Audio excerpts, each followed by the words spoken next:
Bem, boa tarde, sou Vilma Machado Benassi, vou falar um pouquinho do trabalho de doutorado sob a orientação da professora doutora Maria de Lourdes Polizelli, que me culminou então no título de doutora. Esse trabalho teve como título Mobilização covalente e não covalente de beta-xilosidase purificada e produção de derivados ativos estabilizados. É importante dizer que parte foi desenvolvido na Universidade de São Paulo, na USP em Ribeirão Preto, e parte na Universidade Autônoma de Madrid, em Madrid, na Espanha.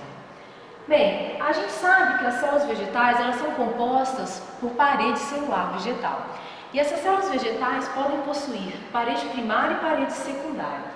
A parede primária vegetal ela é composta, em sua maioria, por celulose, hemicelulose e pectina, num padrão desordenado. Então, aqui está representado nessa imagem a parede primária celular vegetal, cujas fibras de celulose, hemicelulose e pectina encontram-se desordenadas. E essa pectina dá um padrão de maior flexibilidade. No entanto, a parede vegetal secundária, composta por 3 camadas, S1, S2 e S3, ela tem na sua constituição celulose, hemicelulose e lignina, dando padrões de maior rigidez, sendo principalmente encontrada no tronco da madeira. Bem, vale citar que a parede celular secundária, a camada S3, ela não é encontrada em todos os vegetais.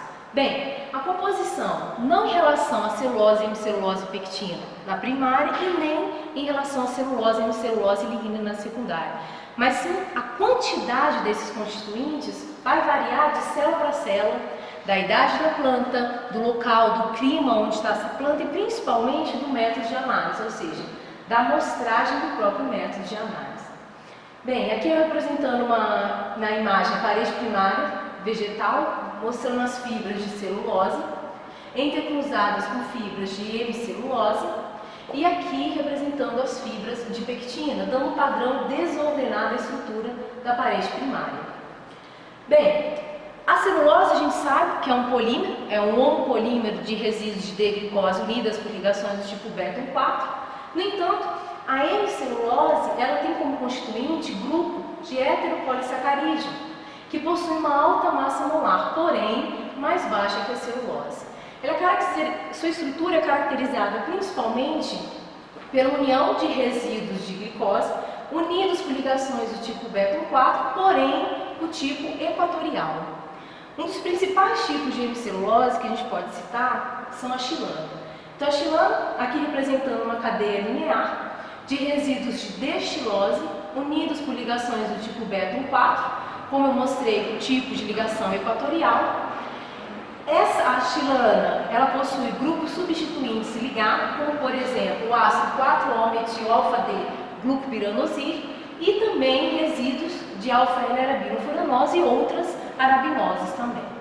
Bem, a xilana ela tem uma porcentagem em torno de 30 a 35% da massa seca das hemicelulose. Então, é um dos exemplos de hemicelulose de maior constituição da parede primária e secundária da planta.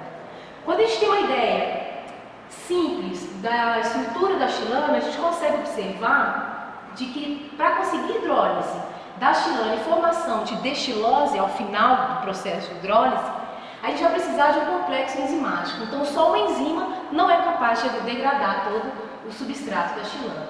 Então, tem a atuação de um sistema xilanolítico composto por várias enzimas, dentre as quais as que vão atuar sobre a hidrólise das ramificações, e enzimas, como por exemplo a endoxilanase, que vai atuar no interior da cadeia da xilana, liberando estiloóligosacarídeos, estilobiose, estilotriose, tetraose e assim por diante.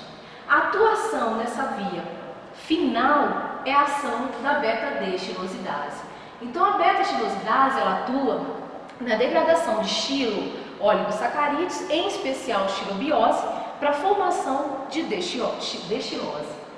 As beta-xilosidases fazem parte das famílias da glicosidrolases de número 3, 39, 43, 52 e 54.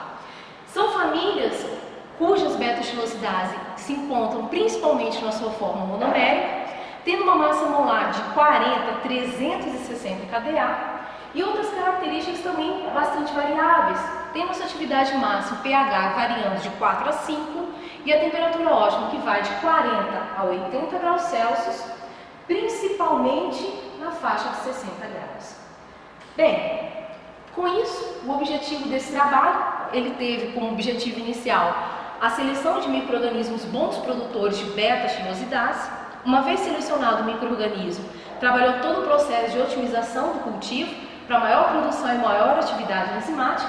Seguiu-se então a purificação, a imobilização sob suportes reversíveis e covalentes, a caracterização da enzima solúvel bruta, solúvel purificada, imobilizada, reversível e imobilizada covalentemente, e ao final a degradação do bagaço de cana-de-açúcar para a liberação de açúcares passíveis de fermentação.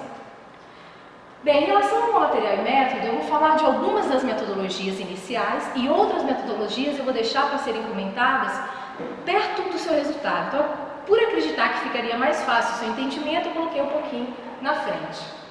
Bem, então a primeira coisa que eu devo comentar é que antes do início do desenvolvimento desse projeto, o grupo da Maria de Lourdes Polizeri trabalhava num projeto chamado de Biota, que é um bioprospecta da região ali do interior de São Paulo, na região de Ribeirão Preto, que culminou na identificação, na coleta, isolamento e identificação de mais de 250 fungos filamentosos. Foi criada então uma micoteca e esse trabalho de doutorado nós partimos da micoteca do laboratório da Maria de Lourdes Polizeri, do qual nós pegamos 12 micro-organismos já identificados. A maioria deles, como a gente pode ver nessa microscopia eletrônica, que eu tirei lá no laboratório, representam aspergilos, mas também temos aí um mucorracemosus, penicillium purpurógeno, uma belvera e também Psilomices variolante. A primeira análise desse trabalho foi a verificação da termotolerância e termofilia desses micro-organismos. Por quê? Se mais para frente a gente está objetivando possivelmente aplicar essa enzima em processo industrial, sabendo que os processos industriais eles variam geralmente a altas temperaturas, então são processos de 50, 60, até mesmo de mais graus, a primeira coisa que a gente observa na literatura é que geralmente as enzimas são mais estáveis aquelas que são produzidas por fungos termofílicos e ou termotolerantes. Então, nossa primeira análise, nós trabalhamos com o cultivo dos micro-organismos em placas de pedra, contendo meio completo sólido selic, da seguinte forma. Então, nós tínhamos lá a placa de pedra, preparamos esse meio completo selic, replicamos pontualmente, isoladamente, cada um desses micro-organismos ao centro da placa de pedra. Colocamos essa placa de pedra em estufa bacteriológica e mantemos a 30 a 50 graus Celsius, com intervalos de 5 graus Celsius, durante 24 a 48 horas. Então, decorridos 24 horas, nós retiramos essa placa, fizemos a medida do raio do ar, o crescimento, que culminou exatamente do ponto médio até o final, a base, a borda do fungo filamentoso, tendo ao final, então, uma taxa de crescimento em centímetros por hora. A partir desse resultado, a gente trabalhou com o preparo do meio líquido para a produção propriamente dita de beta-xilosidase. Então, aquela primeira análise foi uma análise da característica fisiológica do micro-organismo e agora a gente queria saber, dentre os 12 fungos filamentosos, quais seriam promissores potenciais de beta-xilosidase.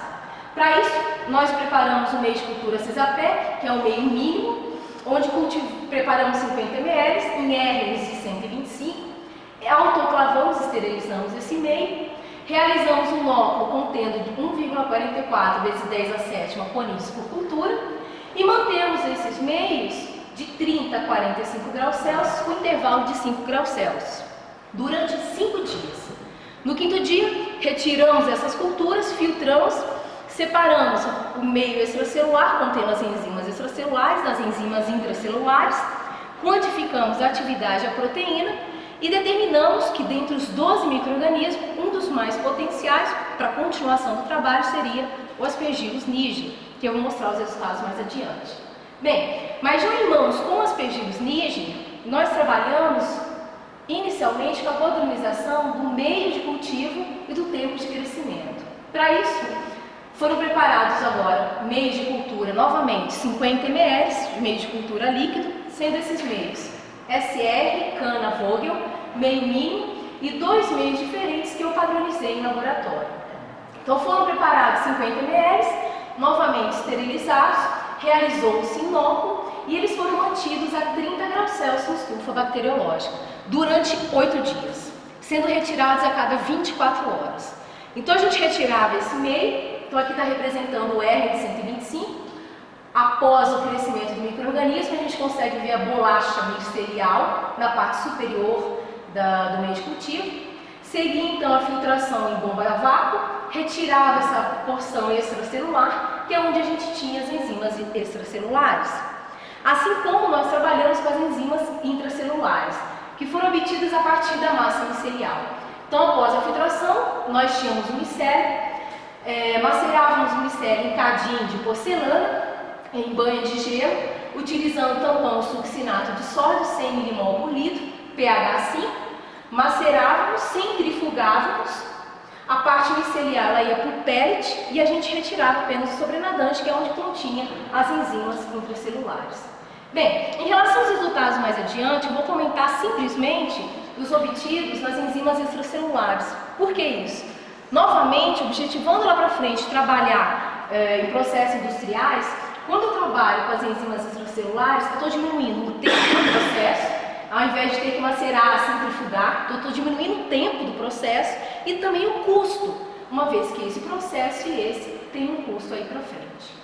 Bem, uma vez que eu tenho as enzimas extracelulares, eu quantifico a sua atividade utilizando, em especial, substrato sintético. Então, a quantificação da atividade enzimática da beta-xilosidase, ela é dada pelo paranitrofenil beta-D-estilpiranosídeo, que nesse trabalho eu trabalhei com 1% do substrato em tampão específico. Bem, então só para ter uma ideia, essa é a estrutura do paranitrofenil beta-D-estilpiranosídeo. A beta-xilosidase atua nessa ligação, libera o paranitrofenol, que tem uma absorção ali em torno de 405 a 410 nanômetros. Então essa é a dosagem específica para beta-D-xilosidase. Mas mais para frente no trabalho, eu também quantifiquei as endoxilanase, então uma xilanase, e um tipo de celulase, que é a CMCase. E elas foram dosadas segundo o método proposto por Miller, em 1959, que utiliza então o ácido 3,5 de nitrossalicílico, 3,5 de nitrossalicílico, que nós denominamos de DNS. Então o ácido 3,5 de nitrossalicílico tem uma coloração amarelada, que em contato com os açúcares redutores é reduzido, o açúcar então ele é oxidado, formação do ácido 3-amino nitrossalicílico, que tem uma absorção a 540 nanômetros. Ele tem uma coloração mais amarronzada, mais escura, por isso que a gente consegue quantificar. A quantificação de proteínas foi feita segundo o método de Bradford, em 1976, que utiliza como padrão a albumina de soro bovino, que nós denominamos mais comumente de BSA. Bem, então como eu disse, a parte de alguns outros resultados, a parte de purificação, imobilização e da degradação, eu vou falar um pouquinho mais próximo dos resultados. Para melhor entendimento, para facilitar um pouco a compreensão, os resultados eles foram divididos em 5 partes. Com o tempo, a gente não consegue falar de todas as partes e com detalhes de todos os experimentos em cada uma delas. Uma das partes, a quarta parte, eu acabei não comentando, mas eu estou à disposição para a gente estar discutindo, trouxe também a tese de doutorado. E alguns resultados eu também não vou comentar, porque também não daria tempo para a gente discutir tudo com calma. Bem, então a primeira parte do trabalho realizou-se então uma análise de fungos termotolerantes, bons produtores de beta-xilosidase. Bem, então para isso, como eu comentei, os 12 diferentes micro-organismos foram cultivados ao centro da placa de Petri, postos em estufa bacteriológica, foram então crescidos a 30, 35, 40, 45 e 50 graus Celsius. Após 24, 48 horas, nós medimos o raio de crescimento, tiramos uma média e identificamos então a taxa de crescimento do raio de crescimento fúngico em centímetros por hora. Esse gráfico representa todos os aspergillos e a gente colocou os outros fungos, outros micro-organismos no outro gráfico. De uma forma geral, a gente consegue observar que a maior parte dos micro-organismos se desenvolveram a 35 graus Celsius, então tiveram o pico do crescimento a 35 graus Celsius. A gente consegue ter essa referência em relação à literatura, onde demonstra que a maior parte dos micro-organismos se desenvolve nessa faixa de 30 a 35, sendo considerado pela maioria dos autores como mesófilos. Tivemos apenas um micro-organismo que teve seu ótimo de crescimento a 45 graus Celsius, que é o Aspergillus thermomutatus, 3 outros que se desenvolveram preferencialmente a 30, e outra coisa interessante que a gente observou é que a 50 graus Celsius 2 apenas tiveram seu ótimo não, que permaneceram crescendo a essa temperatura, mesmo tendo uma taxa de crescimento menor. Ou seja, nos demonstrando aquilo que a gente já conseguiu observar na literatura, que a maior parte dos micro-organismos se desenvolve nessa faixa de 30 a 35 graus Celsius, poucos micro-organismos se desenvolvem a 45 e a 50, e poucos também são mantidos no seu crescimento a 50 graus Celsius, que é o que nós denominamos de terra tolerante. Bem, conhecendo um pouquinho da fisiologia desses 12 micro-organismos, nós cultivamos esse micro-organismo no meio mínimo, que é o meio CESAPEC, cultivamos durante 5 dias a diferente temperatura, a 30 graus, 35 graus, 40 e 45 graus, sendo quantificado após esse crescimento a atividade beta-xilosidase intra e extracelular. Intracelular está aqui representado em cinza e o extracelular representado em vermelho. Então, de antemão, ao observar esses dois gráficos, a 40 e a 45, a gente já observa que nem todos os micro-organismos conseguiram produzir a beta-xilosidase, e os que conseguiram, o padrão de produção ele foi inferior aos observados a 30 e a 35 graus Celsius. Então, em especial, os micro-organismos tiveram um padrão maior de produção de beta-xilosidase a 30 graus Celsius, com destaque para os 5 primeiros micro-organismos, sendo eles Aspergillus niger, Aspergillus fênix, Psilomices variote, Aspergillus ocrassus e o Aniger variedade Aomori. Então, analisando esse resultado e a taxa de crescimento do micro-organismo selecionado, padronizado para todo o resto do desenvolvimento do trabalho, foi o Aspergillus niger. Bem, essa primeira parte do trabalho, com mais algumas outras contestações, foi um trabalho submetido para a Brazilian Journal of Microbiology e até então a gente estaria aguardando os revisores. Bem, na segunda parte desse trabalho, nós trabalhamos com a padronização da produção da beta-xilosidase, a otimização do cultivo do micro-organismo para uma maior produção e atividade da beta-xilosidase. Com isso, nós analisamos diferentes meios de cultura líquida, tempo de crescimento, fonte de nitrogênio e fonte de carbono. Então, de uma forma, como eu disse, eu não vou mostrar todos os meios de cultura e todas as atividades dosadas, eu vou mostrar apenas a atividade específica extracelular da beta-xilosidase em unidades por miligrama de proteína. Então, o que foi feito foi o seguinte: foram preparados novamente 50 meios de cultura líquido, SR, cana, Vogel, meio mínimo, e o meio VMB, proposto por mim, autoclavados, realizou-se inóculo e eles foram mantidos a 30 graus Celsius. Por quê? Porque eu já tinha verificado que a maior temperatura de produção dos Aspergillus niger foi a 30 graus Celsius. A manutenção dessas cepas elas foram mantidas em estufa bacteriológica durante 8 dias, sendo cada meio retirado a 24 horas. Então, o que a gente consegue observar nesse gráfico é que a maior atividade específica da beta-xilosidase em estudo, ela foi obtida no 6º dia de crescimento, com uma atividade girando em torno de 25 unidades por miligrama. Tendo como objetivo a análise agora da fonte de nitrogênio, foi testado peptona a 0,5%, extrato de levedura a 0,5%, e a união das duas fontes, peptona com extrato de levedura, cada uma 0,25%, totalizando 0,5%. Bem, então no meio VMB, novamente a gente observou que a maior atividade específica extracelular, que teve ali o seu entorno de 35, 36 unidades por miligrama, foi no 6º dia do meio de cultivo VMB, contendo peptona como extrato de nitrogênio, como fonte de nitrogênio a 0,5%. Bem, nesse instante, ao analisar todos os experimentos de meio de cultivo em relação à atividade extracelular, atividade intracelular, atividade específica extra, atividade específica intra, eu observei que o micro-organismo ele teve um padrão de produção de beta-xilosidase maior em unidades por ml no meio de cultura cana. No entanto, a maior atividade específica foi no meio VMB. Então, o que eu pensei foi, bem, vamos analisar a composição do meio cana, vamos analisar a composição do meio VMB e vamos ver se a gente consegue criar um terceiro meio, baseando na composição de ambos, e aí eu denominei de meio Benace. Então, o meio Benace é uma junção dos componentes do meio cana com o meio VMB. Bem, foram analisados aqui, então, a composição do meio Benassi durante 8 dias, sendo retirados a cada 24 horas, contendo peptona como fonte de nitrogênio 0,5%, extrato de levedura a 0,5% e a união das duas fontes, cada uma 0,25, totalizando 0,5.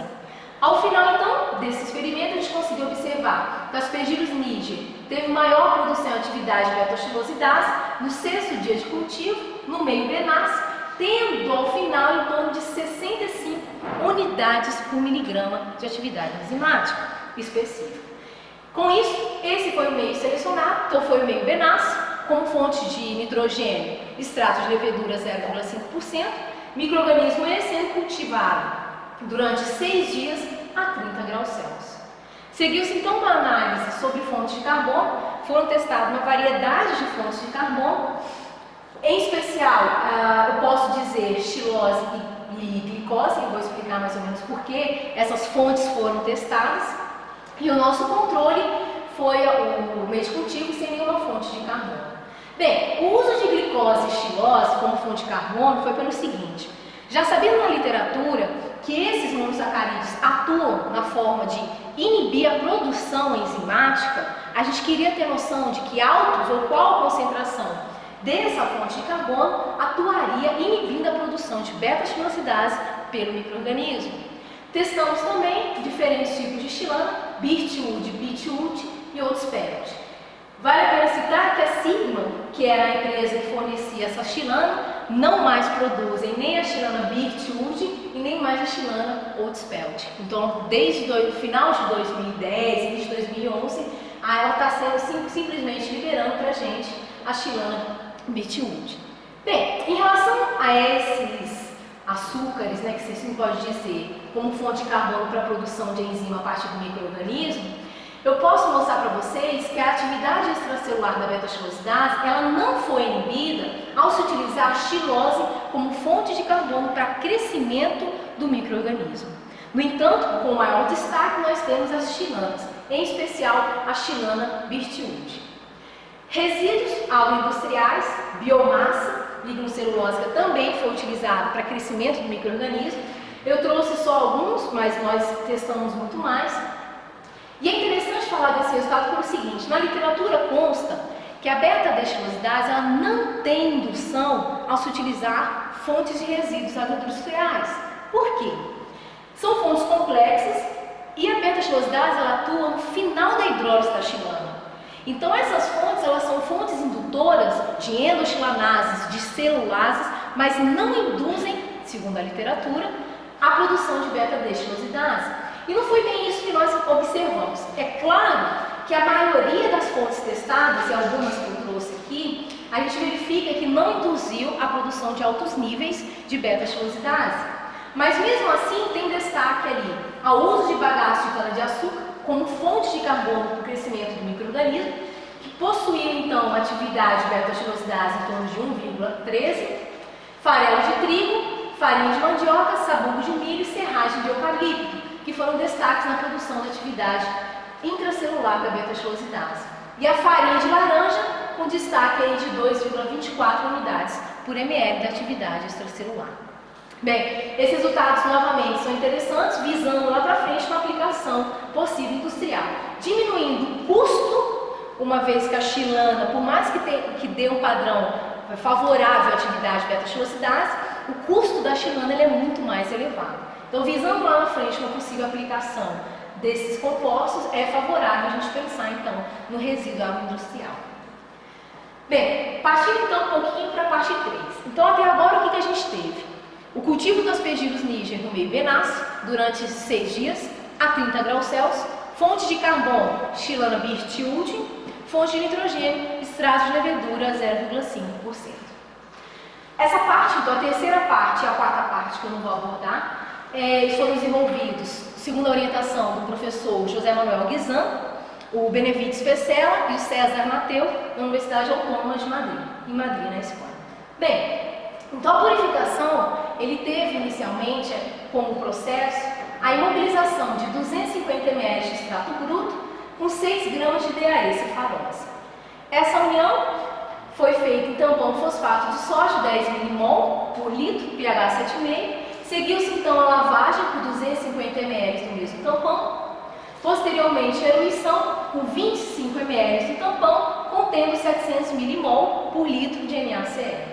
Esse pool enzimático foi passado então numa cromatografia de geofiltração, Superdex 200, e o grau de pureza foi verificado utilizando dois tipos de eletroforese: desnaturante, SDS-PAGE 12%, e a não desnaturante, PAGE 8%. Então, após o processo de purificação, foi obtido uma atividade específica em torno de 1.557,07 unidades por miligramas de proteína, 25% de recuperação e uma purificação em torno de 4,4 vezes. Bem, a sua demonstração do grau de pureza, inicialmente foi feito um gel PAGE 8%, corrido então, demonstramos a montagem, a formação de apenas uma única banda, uma banda homogênea, que foi corada por comacilina, que é uma coloração específica para a proteína.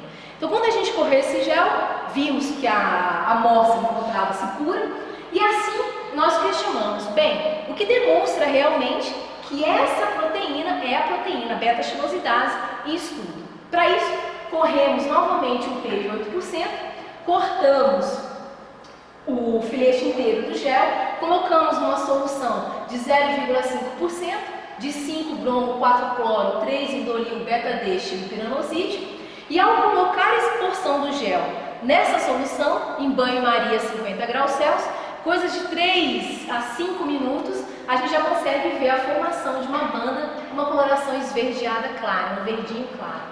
Vimos o padrão de corrida, o RF, e a gente viu que realmente a banda proteica corada por comaciglu tratava-se da beta-xilosidase em estudo. Demonstramos o grau de pureza também utilizando o SDS-PAGE 12%. Como vocês podem ver aqui, a formação de uma única banda homogênea, nos dando a ideia de ser uma enzima monomérica. Utilizamos um padrão de massa molar de proteínas conhecidas para a formação de um gráfico, e a partir desse gráfico nós verificamos que a beta-xilosidase em estudo, ela teve uma massa molar em torno de 96 kDa. Essa massa molar, ela vai a favor ao que encontra então na literatura, como por exemplo a beta-xilosidase produzida por Thalaromyces thermophilus, que teve sua massa molar em torno de 97 kDa, e também a beta-xilosidase de Fusarium verticilioides, que teve em torno de 94,5 kDa.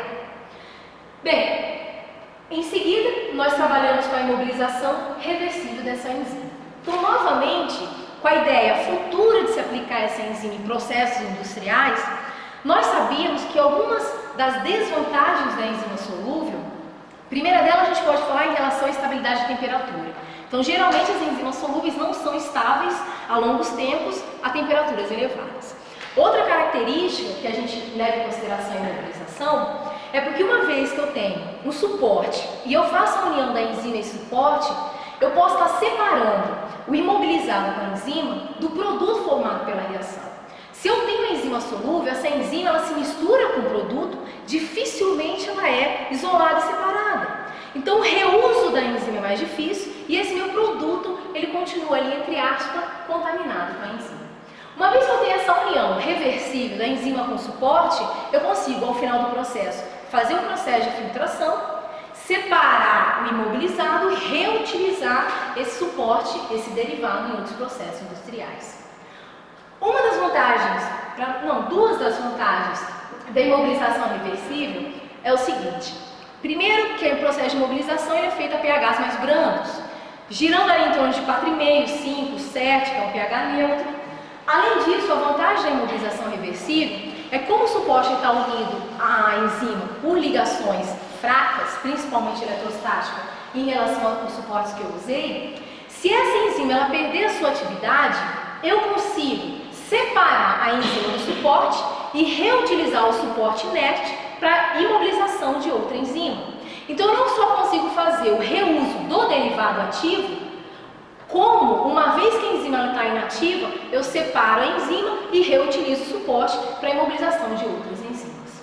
Bem, de forma breve eu posso comentar que a gente utilizou 1 grama de distintos suportes, sendo eles DAE-cefarose, PEI, que é polietilenemino, proposto pelo Mateu, que é o grupo onde eu trabalhei, a cefarose Q, sulfopropil e CM-cefarose. Esses suportes foram postos juntos a 10 ml de enzima, que continham mais ou menos 0,22 mg de proteína. Essa imobilização foi feita enquanto tampão fosfato de sódio, 5 mmol por litro, a pH 7, sob agitações suaves a 25 graus Celsius. Constantemente o tempo, ou seja, 5, 10, 30, 1 hora e 2 horas, foram retiradas amostras do sobrenadante e amostras da suspensão, foram quantificada a atividade enzimática e após 2 horas eu consegui verificar a imobilização da enzima sobre esse suporte. Filtra-se e lava, tendo então a obtenção do derivado imobilizado com a enzima. Só para a gente ter uma ideia, esses foram alguns dos suportes reversíveis que eu utilizei nesse trabalho: a DAE-cefarose, PEI, cefarose Q, CM-cefarose, sulfopropil. Aqui tem a taxa, a porcentagem de imobilização da enzima sobre esse suporte e a porcentagem de atividade da beta-xilosidase no derivado formado. Então, a partir desse resultado, a gente consegue observar que a maior porcentagem de imobilização, 87%, 94% e 97%, foram respectivamente sobre os suportes DAE-cefarose, PEI e cefarose Q. Ou seja, nos demonstrando o quê? Que possivelmente os resíduos de aminoácidos na superfície da proteína tratavam-se de resíduos carregados negativamente, uma vez que esses suportes têm as suas cargas positivas, assim como os suportes carregados negativamente, como CM, cefarose e sulfopropil, não foram bons suportes para a imobilização da beta-xilosidase no estudo. Os diferentes tipos de suportes carregados positivamente foram favoráveis à atividade da beta-xilosidase no derivado. Seguiu-se então uma análise de estabilidade de temperatura, no qual nós utilizamos como controle a enzima solúvel, comparando então a enzima mobilizada em PEI, a enzima mobilizada em DAE e a enzima imobilizada em cefarose. Essa estabilidade ela foi realizada a 45 graus Celsius. Uma análise foi feita a pH 4,5 e a outra análise foi feita em pH 5. O que a gente conseguiu observar é que após 1 hora de incubação da enzima solúvel e a enzima mobilizada nos diferentes suportes a pH 4,5, a gente observou quase que totalmente a inativação da enzima solúvel.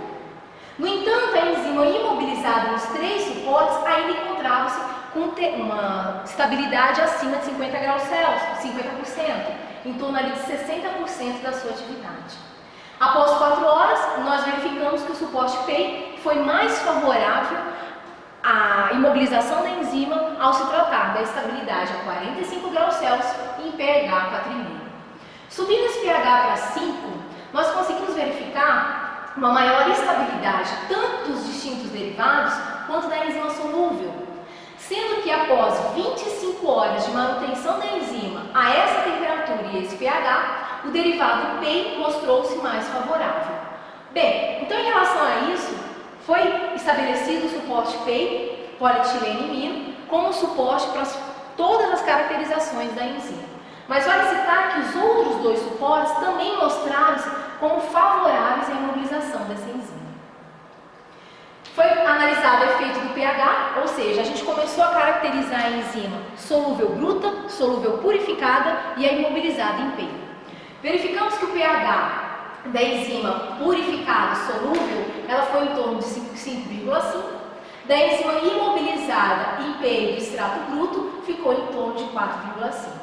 Resultados esses que corroboram com a literatura, em especial com a beta-xilosidase de Aspergillus fêmea, que tem seu pH ótimo girando em torno de 4 a 4,5. Em relação ao efeito da temperatura, a gente conseguiu observar que as enzimas solúvel, tanto purificada quanto solúvel bruta e solúvel purificada, tiveram sua temperatura ótima girando em torno de 80 graus Celsius. No entanto, a enzima imobilizada em PEI, ela teve um abaixamento dessa temperatura ótima, girando em torno de 65 graus Celsius. Essa temperatura de imobilização, ela corrobora com a beta-xilosidase também de Aspergillus niger, no entanto imobilizada em sílica e alumina, que teve sua temperatura ótima ali, em torno de 60 e 65 graus Celsius. Bem, várias outras características em relação a íons e outros compostos também foram feitos, mas eu vou destacar agora alguns parâmetros cinéticos, né, em relação à enzima solúvel purificada e a imobilizada em PEI. Vou falar de um outro parâmetro que nós analisamos que também é bastante interessante, mas a gente trabalhou com muito mais caracterização da enzima imobilizada e enzima solúvel. Bem, em relação às constantes cinéticas, Km, kcat e kcat sobre Km, eficiência catalítica, da enzima solúvel purificada, teve esses resultados, que foram bons, porém inferiores aos resultados que nós encontramos sobre a enzima imobilizada em P. Então, a enzima imobilizada em P, ela teve uma diminuição do Km, o que nós podemos ter uma ideia de uma maior afinidade da enzima pelo substrato, mas o mais interessante é o aumento da eficiência catalítica, que saiu de 9/10 à quarta para 15/10 à quarta. Então, a gente começa a ter ideia, a partir desses resultados de muitos outros que nós fizemos, que nós realizamos, de que a imobilização estava sendo favorável a uma formação de uma estrutura tridimensional da enzima, a qual estava dando uma melhoria nos seus parâmetros cinéticos e outras características físico-químicas. Bem, um outro resultado que eu gosto bastante, e por isso que eu vou estar trazendo para falar um pouquinho mais, é sobre a inibição ou ativação da beta-xilosidase por D-glicose e D-xilose.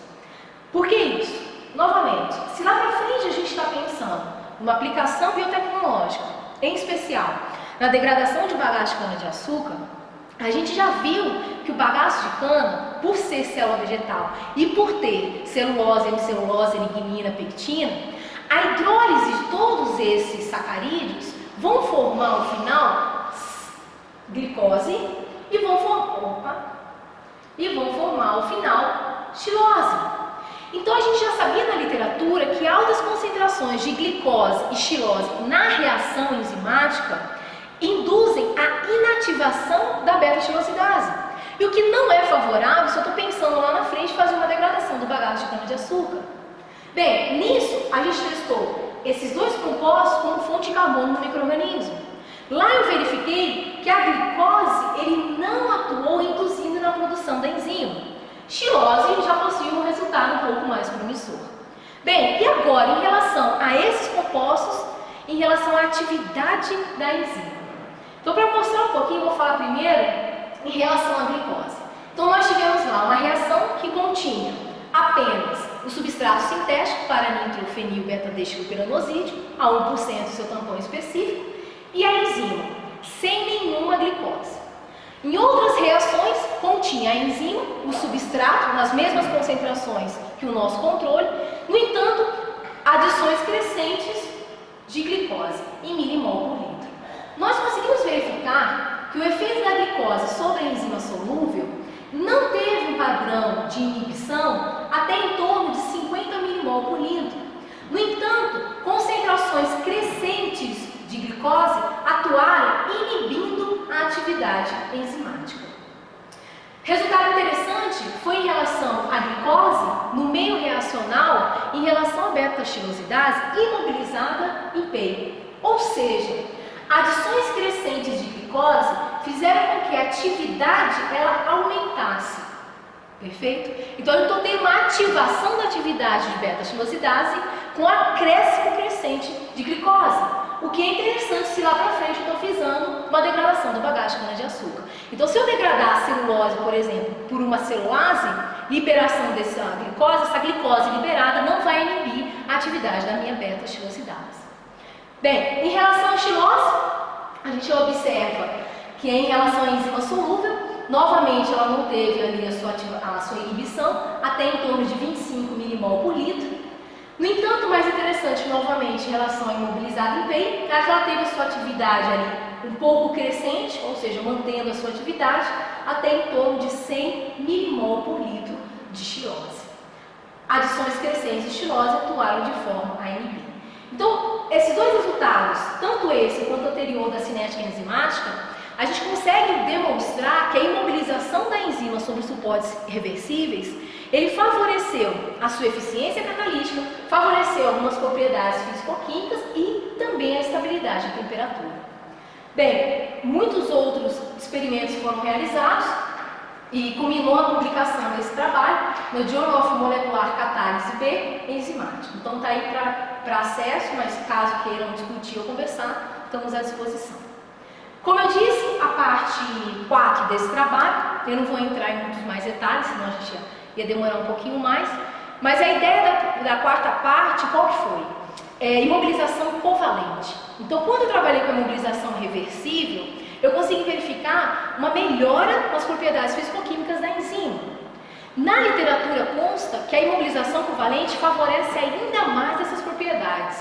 Por quê? Porque favorece uma união multipontual, covalente, causando uma rigidez na estrutura da enzima, favorecendo as suas propriedades físico-químicas. Bem, então com isso eu fui trabalhar um pouquinho com supostos covalentes. É claro que não foram tão fáceis a imobilização como na reversível, principalmente para a imobilização covalente sobre suportes glioxil, que eu utilizei, que foram os propostos por Guizan em 1988. Eles são imobilizados a pH em torno de 10,5. E a gente já sabe, quem trabalha principalmente com as hidrolases ali, que um pH de 10,5 não é um pH tão ótimo, né? É um pH que as nossas enzimas já estão desestabilizando. Bem, então, eu acabei, não vou comentar, mas está aí caso a gente queira discutir. E aí, por fim, depois de trabalhar com a enzima, fazer algumas análises estruturais, conhecer um pouco das suas propriedades físico-químicas, pensamos em aplicar um pouquinho essas enzimas em 3 frentes de processos industriais. A primeira dela foi o biobranqueamento da polpa de celulose. Então, nós fizemos o uso da beta-xilosidase produzida por Aníger, na verdade do seu extrato bruto, degradando a polpa de celulose, conseguimos quantificar a viscosidade, o Kraft, e a gente viu que realmente é uma enzima, um extrato bruto favorável, não trouxe esses resultados. Uma segunda frente, que foi a aplicação da ração industrial, junto com uma pós-doutoranda, que ajudou a tocar um pouquinho esse projeto, que também nos deu uns resultados favoráveis, mas em especial eu vou falar da degradação do bagaço de cana-de-açúcar. Bem, que foram, o que eu vou trazer são resultados prévios, uma vez que ainda estão terminando de realizar algumas análises. Como que foi feita essa parte? Então ele foi feito em um fermentador de vidro do tipo encamisado. Então a gente verifica que no seu interior ali ele comporta até 50 ml. Só para a gente entender um pouquinho melhor desse fermentador do tipo encamisado, a gente pode fazer uma analogia com um becker de 100 ml e um becker de 50 ml. Então é colocar um becker de 50 ml, digamos que dentro do de 100 ml, tendo espaço entre um becker e outro, que é onde vai passar a água que está ligada a um banho-maria, mantendo a 50 graus Celsius. Perfeito? Então esse fermentadorzinho está acoplado a um banho-maria, que está ligado, sendo mantido a temperatura de 50 graus Celsius, a água entra, gira em torno desse fermentador, sai por aqui e esse sistema então é acoplado. Dentro do fermentador nós temos um ímã magnético, o qual a gente liga a agitação, tem um padrão agitar para manter homogêneo a nossa reação. Bem, o que nós trabalhamos dentro desse fermentador foi uma análise da concentração de enzima, do bagaço de cana-de-açúcar in natura e também diferentes concentrações de tampão. Então, para conseguir fazer a análise da degradação de bagaço de cana-de-açúcar, nós preparamos, fizemos um planejamento fatorial, totalizando 18 experimentos, fizemos todos em triplicado, e eu vou mostrar para vocês como mais ou menos foi feito e alguns resultados obtidos. Mas antes da gente conseguir trabalhar com a enzima, nós a obtemos da seguinte forma. Cultivamos um micro-organismo, Aspergillus niger e meio benáceo, durante 6 dias a 30 graus Celsius. Fonte de nitrogênio, extrato de levedura 0,5%. A fonte de carbono não foi xilana. A fonte de carbono que nós utilizamos foi farelo de trigo, que também foi uma fonte de carbono favorável para a produção de beta-xilosidase. Filtramos então a enzima extracelular, o extrato extracelular, que foi o que nós utilizamos para o uso dessa degradação do bagaço. Bem, quantificamos 3 enzimas, podendo citar lá a xilanase e CMCase pelo método proposto por Miller, identificando ao final uma atividade de 17,44 unidades por ml de xilanase e 5,85 unidades por ml da CMCase. Vale ressaltar que não foi padronizado o cultivo do micro-organismo para a produção nem de xilanase e nem de CMCase. Perfeito? E mesmo assim nós tivemos uma boa atividade dessa celulase, mesmo sem nenhuma padronização do micro-organismo para a produção da CMCase. A beta-xilosidase foi dosada, foi quantificada por um substrato sintético, tendo ao final 4,78 unidades por ml. Devo citar que a gente não pode comparar os valores de açúcar redutor formado em relação ao formado para nitrofenol. São dois métodos diferentes, eu não posso comparar esse valor com esse valor aqui. Em seguida, nós verificamos a toxicidade do nosso extrato frente a diferentes toxinas. Nenhuma dessas toxinas foram visualizadas nesse nosso extrato, mas essa análise, na verdade, teve uma maior eficácia porque a gente aplicar na produção de ração animal, né? E lá a gente não pode ter. Mas mesmo assim, a gente permaneceu com esse resultado porque ele é interessante. Bem, então, esse é o nosso planejamento fatorial, os 18 experimentos, todos realizados em triplicado, onde nós variamos a concentração de enzima em ml, no bruto, o bagaço de cana-de-açúcar em gramas e o tampão succinato de sódio. Como que foi feito? Foi posto, então, a quantidade previamente estabelecida no planejamento fatorial de extrato de grupo, extrato bruto enzimático, do tampão succinato, do bagaço de cana-de-açúcar, dentro do nosso fermentadorzinho, ligamos o banho-maria para fazer esse circuito fechado de temperatura, ligamos a agitação para homogenização dentro do fermentador de vidro. Bem, a cada 5, 10, 15, 30, 1 hora, 1 hora e meia e assim por diante, foram retiradas alíquotas de 1 ml. Essas alíquotas que foram retiradas foram fervidas durante 5 minutos com o intuito de desnaturação enzimática. Então foram retiradas essas alíquotas, fervemos, matamos a enzima, seguimos então a centrifugação para que o bagaço de cana ele vá para o pellet do nosso tubinho, do nosso ependófilo principalmente, retiradas 100 microlitros do sobrenadante, onde eu coloquei uns 100 microlitros de DMS, segui novamente a fervura e a leitura 540 nanômetros.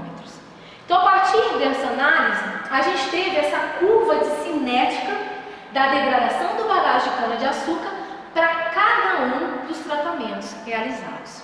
Bem, o que a gente consegue ver no meio de todos esses resultados? O seguinte, de forma bem breve. Nas primeiras horas da degradação do bagaço de cana-de-açúcar, independente do tratamento, a fabricação, a produção de açúcar fermentescíveis, passíveis de fermentação, foram muito semelhantes. A gente só vai conseguir observar uma diferença maior em relação à quantidade de açúcares fermentescíveis a partir de 21 a 24 horas de fermentação. Dentre esses resultados dos diferentes tratamentos, a gente dá um destaque ao tratamento 8, que a 21 e a 24 horas de fermentação teve uma produção maior de açúcares redutores. Bem, esses resultados estão com 2 grupos. Um dos grupos que até essa semana, na sexta-feira passada, me passou os espectros de HPLC. Então, os melhores tratamentos, os melhores pontos dos diferentes tratamentos passaram para HPLC, para a gente ver de quais açúcares eram esses e a quantificação real. Então, já estou com esses espectros em mãos. E essa parte toda de análise do planejamento fatorial, ele está junto com a professora Eliana Setsuko, lá da USP de Pirassununga, para a gente conseguir analisar com mais calma. Por quê? Porque não é só um planejamento fatorial unipontual. Ele tem diferentes pontos, então é uma cinética do planejamento fatorial. Então a gente ainda está analisando como obter os melhores resultados em cima dessa cinética. Bem, mas o que eu posso mostrar é o seguinte. Essa aqui é uma microscopia eletrônica de varredura de uma amostra não tratada, então o nosso bagaço de cana-de-açúcar sem o tratamento, antes do tratamento, e o mesmo bagaço após o tratamento 8, que conteve 25 ml de enzima, 18 gramas de bagaço e 1,25 ml de tampão. Facilmente a gente consegue visualizar as fibras do bagaço de cana-de-açúcar in natura formadas e após o tratamento enzimático, a degradação quase que total desse bagaço. Vale citar que esse tratamento nesse fermentador do tipo encapsulado, eu utilizei o bagaço de cana-de-açúcar in natura, ou seja, sem nenhum pré-tratamento, nem ácido, nem básico, nem nada. Eu peguei diretamente o bagaço de cana e tratei com a enzima, verificando então uma hidrólise, como a gente consegue ver nessa imagem, e também a formação dos açúcares fermentescíveis, passíveis de fermentação, que a gente quantificou por DNS. Bem, agradeço o convite, estou à disposição para a gente discutir algumas coisas, até mesmo os resultados que eu acabei não comentando para vocês. Obrigada. Okay.